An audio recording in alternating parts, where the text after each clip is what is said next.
Over 2,000 years ago, a messenger left the city of Susa carrying a sealed letter.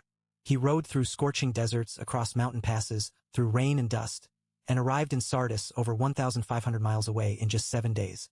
No telephone, no telegraph, no internet, just a system so perfectly engineered that it wouldn't be matched for centuries. That system was Persian, and it was only the beginning. Iran sits at the crossroads of the ancient world, literally. To its north, the Silk Road. To its south, the Persian Gulf. To its east, the Indian subcontinent. To its west, Mesopotamia and Egypt. This wasn't an accident of geography.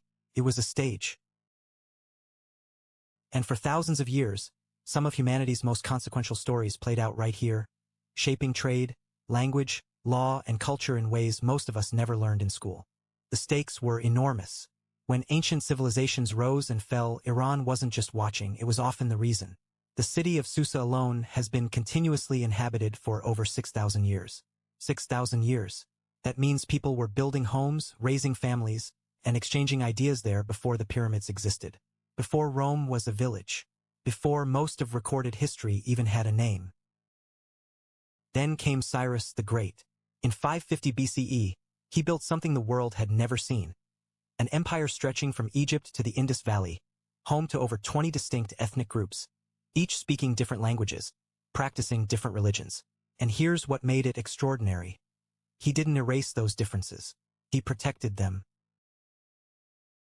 Cyrus issued one of history's earliest known declarations of human rights, inscribed on a clay cylinder, now housed in the British Museum.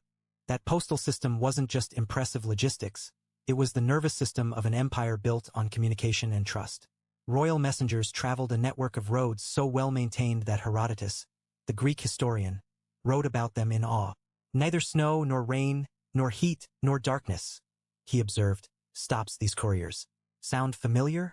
The United States Postal Service adopted that phrase as its unofficial motto, borrowed directly from ancient Persia. The architecture tells its own story.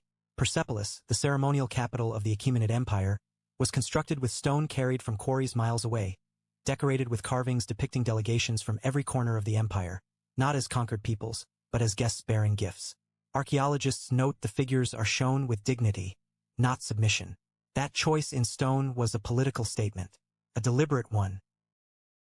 Persian poetry then carried that spirit forward.